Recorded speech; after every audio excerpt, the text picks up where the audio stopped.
guys, it's a very early start of the day. Well, not really very early, but it was early. Naggaling na ako ng grocery. And ngayon, I am cooking breakfast, 9:45. Dapat magluluto na ako ng lunch pero sabi ko, yeah, breakfast pala muna. Anyways, yeah, making oatmeal pancakes. Finally, naubos ko na rin itong pancake mix. So, tapos nilagyan ko lang ng oatmeal. Anyway, so yun, today's agenda or today's ulam will be Bicol Express. Medyo pressured ako kasi Papa ni Vince taga Bicol. So, kailangan masarap yung Bicol Express. Anyways, I'm gonna get Zach. Good morning again. Happy Tuesday. Say hi. Look, Zach. Say hi. Uh-oh, you're sipon. Don't show your sipon. Say hi. Say hi. Okay, ayaw niya. Anyways, it's 10:30 na. 10:30 na. Diba ako nakaluto pero kakatapos na namin mag-brekkie. Grabe naman, mapunit naman yan. So,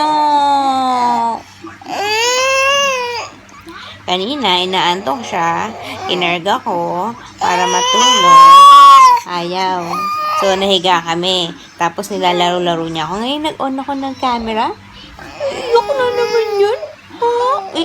Don't. No, ay, sus ko. Sige, sirain mo. Power nap done. As in, power nap like 5-10 minutes.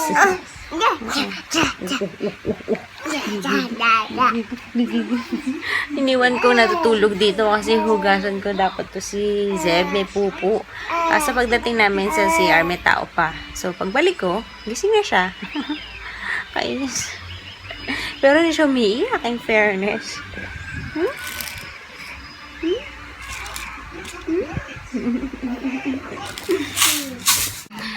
Good. Ay, sabihin ko good morning. Ito, start ng vlog, hindi pala. Hello guys, it's 5:30. Halos kakagising lang namin. Ang haba ng tulog na naman namin. Grabe siya, oh. 1:30, nagpatay ako ng TV. Parang, like, ganon, in a snap, tulog agad kami. Ang bilis. Hindi ko naalala na nagpatagal ng tulog si Zeb or itong si Zach. Bilis namin natulog. Tapos ngayon na kami nagising 2, 3, 4, 5, 4 hours. Grabe naman yun. Sabi ko pa naman, hindi ako mag-nap. May gagawin ako sa laptop. Pero, yes, pika. Pika. Pika. Pika. Anyways, yeah. Masakit ang likod ko kasi ito si Zach. Gusto na nakapatong, diba? So, hindi mo na ako makapag-change position. Hindi mo lang maka-side view. Wala.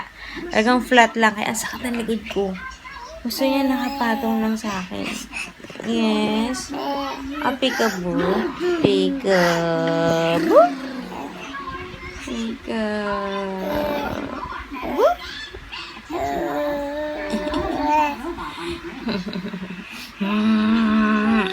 Sana gumaling na si Zach. Naiinis ako. Yung ubo niya, pahirap. Grabe. Tapos yung sipon. Diba kung nakapasa Friday, you have to be well. Yeah. Anyway, so hindi ko lang kung lalabas kami. I don't know. We'll see. Higupin ko nga sipon ito. Wait. Okay, let's eat breakfast uloy. Ano ba? Pinag-uusbi ko. Let's eat merienda, pero pang breakfast. May natira akong isa pang pancake kanina, so initin ko. Kaya tamad na akong lumabas today, so we're just gonna stay in. Ang sakit kasi ng likod ko. Grabe naman siya. Ay. Mga ano lang kami. And then after merienda, maliligo na yun. Hindi ko alam kung paliguan ko si Zach. Wala naman siyang lagnat. Pero pag hinawakan mo, parang mainit. Pero wala siyang lagnat. Or siguro dahil naka-aircon kami. Para malamig yung kamay ko. I don't know. But yeah, sila mama. mga ano ko, biyanan ko ay namasyal. Hindi ko alam kung saan sila nagpunta. Nabasa ko lang yung text pagkagising ko eh. Lalabas daw sila. So yun, kami hindi kami makapasyal. Hirap kasi kasama sila Zeb, lalo na kung si Zeb and si Zach sa akin lang gusto. Yare, para lang din ako lumabas mag-isa. Anyways, kahapon nga eh,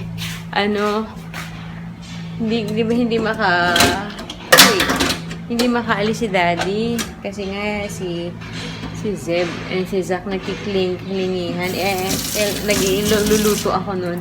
So ang ginawa nila, lumabas sila, si Zeb, si Vince, saka si Papa.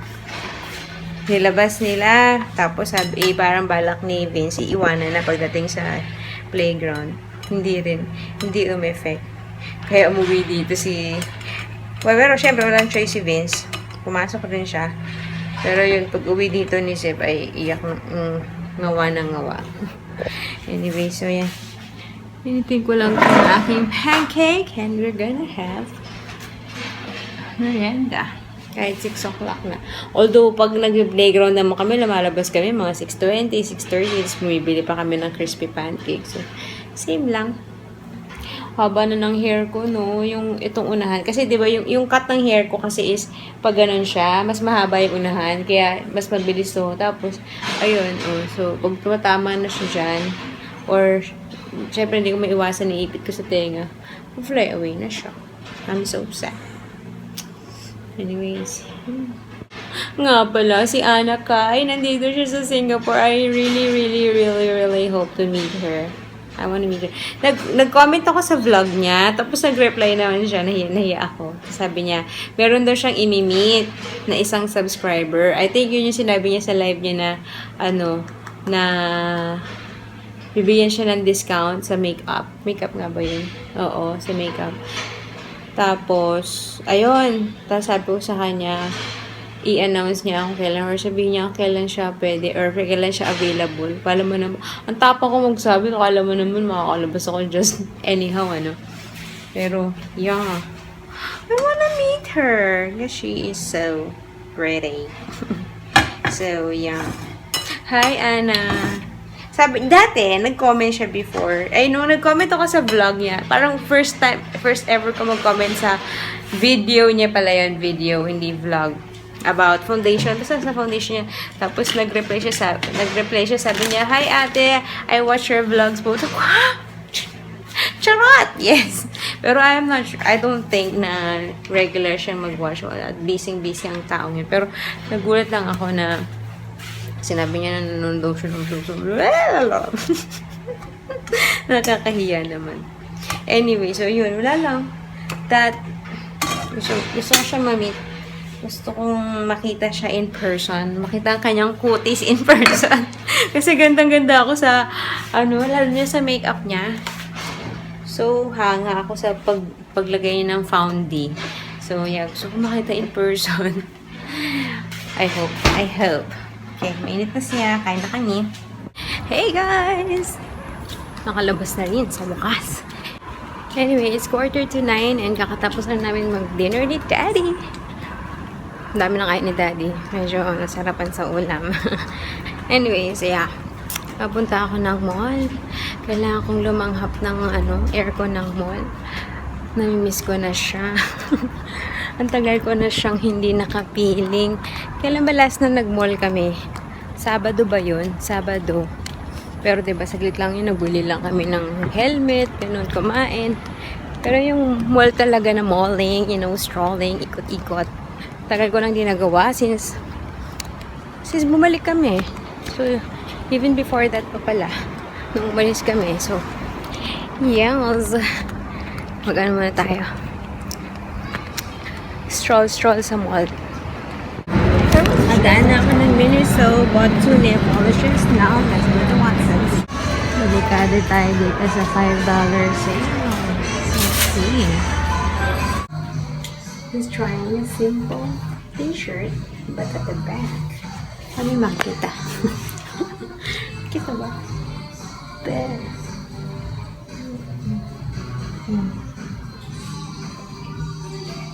Yes, I love. Yun yung likod. Okay. Okay. I'm gonna try this shirt also. T-shirt. Ito yung isa. I like it. Super, super simple. Okay, diba? $5. T-shirts lang. Gaganon pa. May konting depende. Okay. Uwi na tayo, guys. That's it. I'm done. Yeah, binili ko yung dalawang top from Cotton On kasi nagustuhan ko yung isa dahil gusto ko yung design sa likod, tas yung isa gusto ko yung tela. Wait. Ayun. Yung v-neck gusto ko yung tela niya, and for $5 you can go wrong. Yes, makapal pero para makapal pero manipis, alam mo yun, yung malambot sa katawan, tapos parang relax lang, yung chill vibe lang ba, kumbaga. Anyways, I bought red velvet McFlurry. And yeah, that's my dessert. Sabi ko kanina, bala ko mag-chill sa Starbucks, order ng chai frap at saka ng cake. Pero napadaan ako ng Cotton On. Yung binili ko sa Daiso, ay sa Miniso, ay, hindi pala ako nagpunta ng Daiso. Isa yun tapos sa pupuntahan ko. Anyway, binili ko sa Miniso, dalawang nail polish. I'm gonna show you later. Mapapakita ko baba. Bukas na lang kasi I'm gonna end the vlog na. Tapos bumili lang ako ng nail polish remover sa Watsons. Tapos yun, Cotton On na. Yun, isang oras na yun. Anyways, I'm gonna end the vlog. We'll see you tomorrow. Baka umalis kami bukas eh. Pero hindi ko pa sure kung saan kami pupunta. Kami ng mga in-laws ko. So, we'll see. Salamat sa panonood. Peeps. I'll see you tomorrow. Thanks for watching. Bye. Good night.